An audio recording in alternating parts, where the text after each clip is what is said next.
Alright, good day to everyone. So now we will talk about the lesson 6. We're done in the present and the past. So now we will talk about future tense. It is also a part of the tenses of the verb. Now let's go for the verse for the day. It is also the same that the verse that we read from the previous lesson. So it is from First Chronicles chapter 4, verse 9 to 10, New Living Testament. Says there 9, there was a man named Jabez who was more honorable than any of his brother. His mother named him Jabez because his birth had been so painful. He was the one who prayed to the God of Israel, "Oh, that you would bless me and expand my territory. Please be with me in all that I do and keep me from all trouble and pain." And God granted him his request. All right. Well, so for the review, please take note of this one, and I hope you answer in your own because we will have this time limit, no? So in review, how do you form a simple present tense? Just comment down below if you have any question or you want to answer this one. So feel free to comment down below. How do you form simple present tense? Ayan po. So how about the present perfect and how about present progressive tense? Present perfect progressive. So in this question, I gave you already the formula when it comes in forming this kind of tenses. And also, what are the 12 tenses of the verb? Ayan po. That's the basic one. And number 3, in your opinion, why do we need to study verbs and its tenses? Is it significant to learn? Ayan po. So, napakalaga po ng dapat ang tanong na to, dapat din po natin sagutin. Bakit nga natin kailangan pag-aralan ang verb? At syempre kanyang mga tenses or time. Is it significant to learn? Kailangan ba natin talaga matuto or mahalaga po bang matuto ng tenses of the verb? Ayan po. And ayan. So dito po tayo sa ating formulas that I mentioned a while ago.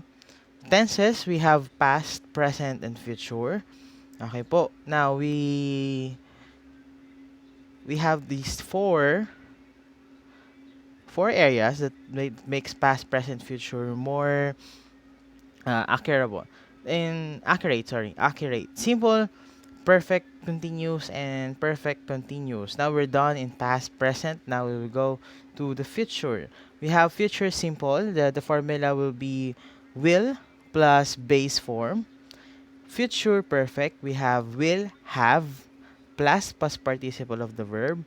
Future continuous will be shall, will, plus be, plus base, plus ing because it says there it is continuous. And also future perfect continuous will have been plus base plus ing. Now, we'll go to the first and the basic form of the future tense. We have the simple future tense. So we have two main using or usually we use in forming simple future tense. We have will, shall plus base form of the verb and going to plus base form of the verb. Now, the difference between here, we are using will, shall if we are saying the sentence that makes um, conditional. Okay po. So hindi ka sure or uh, pwedeng mabago pa. Okay po. So, yung sinabi po ni MacArthur, if I'm not mistaken, that's MacArthur, no? That sinabi niya, I shall return, hindi, ang totoo is di naman talaga siya bumalik. Okay po. Yung word na shall, it makes the sense na hindi ka sure. Okay po. Or nagbibigay ka, that common mistake sa atin, no? Na ngayon lang natin nalaman na kapag sinabing will and shall, it makes the sense na hindi siya sure sa bagay na yon. Okay po. But, pag sinabi niyang going to, I'm going to the hospital, I'm going to the practice later, that makes sense that he is pretty sure na pupunta siya or gagawin niya yung bagay na yon. Okay po. Now, again, ang will shall makes sentence not completely sure, the will shall plus the base form of the verb, going to plus base form of the verb. The simple future tense is used for an action that will occur in the future. That's a simple one. Examples: she will go to the hospital later. As I said, will makes the sentence unsure. My mother will cook meals for us. Maybe the brother will cook the meals later. We don't know. Joanna will study tomorrow. Maybe she will study today or tomorrow or by the next day. Ayan po. Okay, so for simple future tense, the diagram shows here the future tense is the activity is in the future. Okay po. So, makikita natin pag sinabing simple future tense, the activity is already set in the future. Okay po, yung ang gagawin niya is in the future na. I will dance tomorrow. David will be late. Parang ganun po. Okay po. So, yun po ang yung simpleng the meaning or explanation pag sinabing simple future tense. And also, we'll go to the future progressive or continuous tense. Will shall be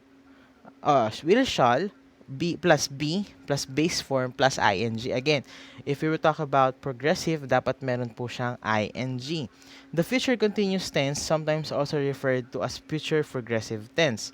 Kasi pares naman po siya. Okay lang po yun. Is a verb tense that indicates that something will occur in the future and continue for an expected length of time. So, kailangan po meron siyang expected length of time. Let us take a look for examples. Oh, by the way, the diagram muna. Okay po. So, future progressive tense will be plus present participle of the verb. I will be fishing tomorrow. Ginamit natin yung term, yung mga word na like will be plus the present participle, the fishing. Ian will be singing, the present participle of the verb, because we said that the future progressive makes the sense that the verb must have the ing at the end. So, ang tawag doon ay present participle. The past present here and simplest explanation here is the ongoing activity in the future. Ibig sabihin, nangyayari pa rin yung bagay na yon or activity na yon in the future. Maybe it started right now and it will still ongoing activity in the future. Let us take a look at examples here. Off season is coming. Robert will be going to the varsity for tryouts. Okay po. Ibig sabihin, today is a practice and off season will be coming. Robert will be going to the varsity for tryouts. Right now, he is going to the varsity for the tryouts. In journalism, you need to write articles as many as you can. So, I will be rewriting articles on different topics. So, right now, he is writing articles. Every breath you take, every move you make, every bond you break, every step you take, I'll be watching you. Is a singer's thing. It is a song actually. I'm not good in singing, so I'll not sing that. Every breath you take, every move you make, every bond you break, every step you take, I'll be watching you. So that is a future progressive continuous tense. So if you have any or you not satisfied with the examples that I gave, please take a look in the internet or just read books a lot. Okay po. But again, it is the simplest formula here is will be plus the present participle of the verb because we're talking about in the future. Now, we will go to future perfect tense. Now, will have the formula here is will have plus past participle of the verb. When to use the future perfect tense? Sometimes you can use the future perfect tense and the simple future tense. Okay po, so pwede gamitin yung future perfect tense at yung simple interchangeably. In these two sentences, there is no real difference in meaning because the word before makes the sequence of events clear. Now, we will go back to the questions earlier. Yung sinabi kong pangalawa, na is it significant to learn the verb tense? it answers here. Linda, examples here. Linda will leave before you get there. Linda will have left before you get there.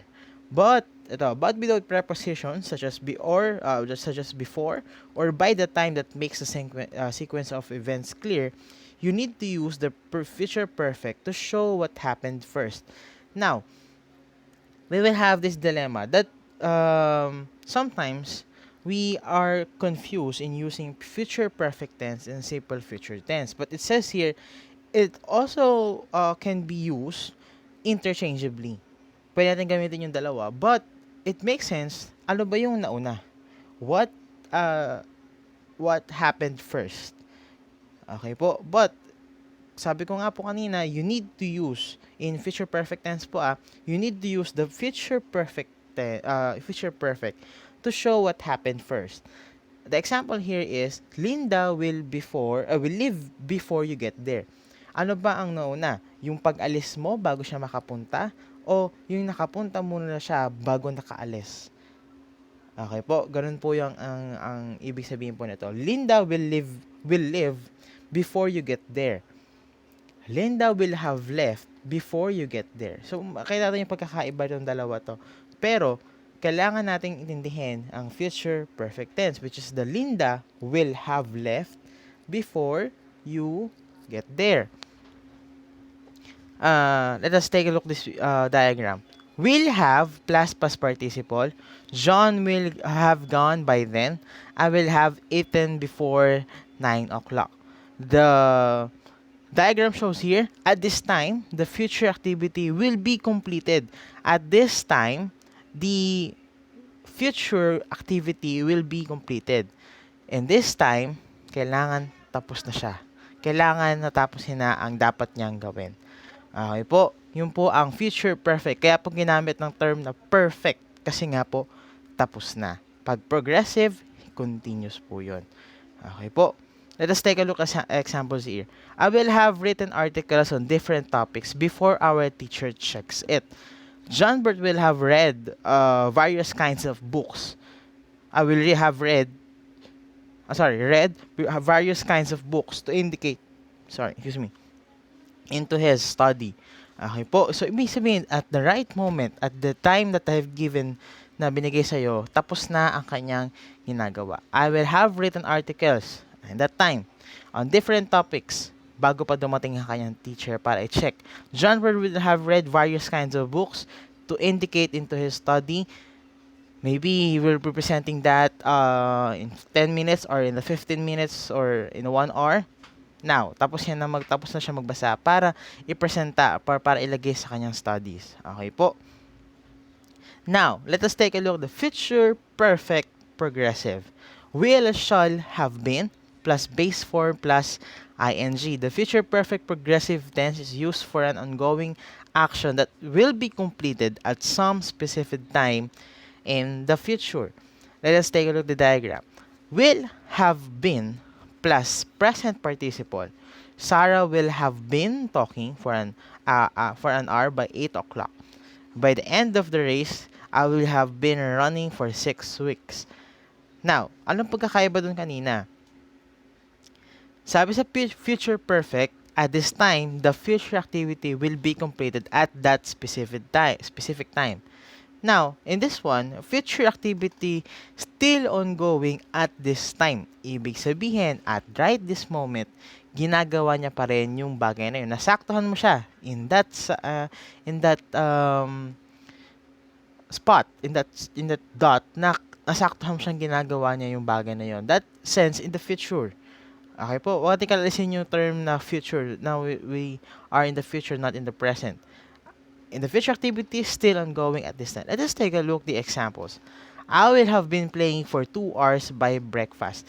It means that, naglalaro pa rin siya for almost 2 hours until nakaabot niya yung breakfast. Until, naabot niya or nakaabot siya or habang naglalaro siya the time of breakfast, no? For number 2, by the time the boat arrives, they will have been living without proper food for 2 weeks. It's that for almost 2 weeks they have been living there. with no proper food. Opo, bago pa dumating ang bangka. Number three, shops that will have been running for 2 or 3 years by then will have to close down. Means that for almost the shops that are running or manufacturing for 2 or 3 years, 2 to 3 years, then in that specific time will have to close down. Okay po. So once again, if you are not satisfied with the question, with the examples that I gave, please take a look for more examples so that you'll be satisfied. All right, now we'll go to a short exercise. It is 1 to 5, and take a look that uh if we have something learned about this one. Okay po. Now, number one, they drive for 10 hours by the time that they arrive in Scotland. If you know the answer, hit pause now.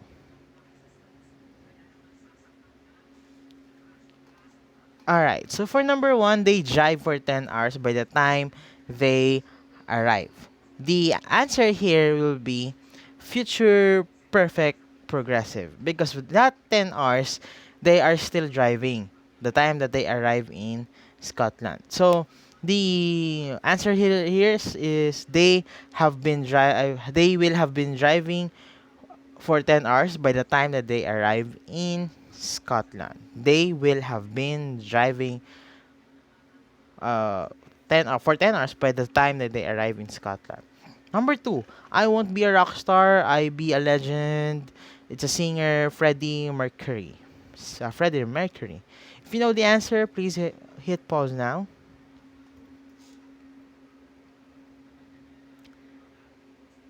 Alright, so for number two, the answer will be the future progressive. Okay po. Future progressive will be I won't be a rock star, I will be. Okay po. So gagamit tayo ng will be. Future progressive. I will be.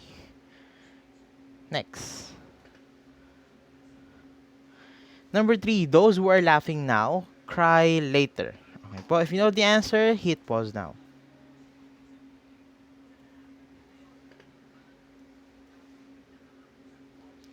Alright, so for number three, those who are laughing now, cry later. The answer here will be future progressive. Those who are laughing now will be crying later. Okay po. Lahat ng tumatawa ngayon ay iiyak-iyak mamaya. Okay po. Those who are laughing now will be crying later. Will be the formula of future progressive is will be plus the present participle. Number four. Excuse me. For number four, she rides 6 white horses when she comes. If you know the answer, hit pause now. Alright, so for number four, the answer here is will be riding. Future progressive again. Number four, she rides 6 white horses when she comes. She will be riding 6 white horses when she comes. Future progressive. Number five, I hope that when I leave this planet, I touch a few people in a positive way. It is from actor Will Ruthar. If you know the answer, hit pause now. All right. So for number five, I hope that when I leave this planet, I will have touched a few people in a positive way. That's a future perfect. The formula is will have plus the present. I'm sorry, past participle of the verb. Okay po. Questions? If you have any questions, just comment down below or reach me in the messenger or yeah, suggesting that if you're not satisfied with the answer or the examples that I gave, please look more examples on the internet or in the books that you have right now. Please study more about these tenses because mostly it is more tricky when it comes in the test. And yeah, Um, God bless to your finals exam. And also, Merry Christmas and a Happy New Year to everyone. I hope that something you learned from this semester, or block rather. See you again. Alright po. Thank you so much and God bless everyone.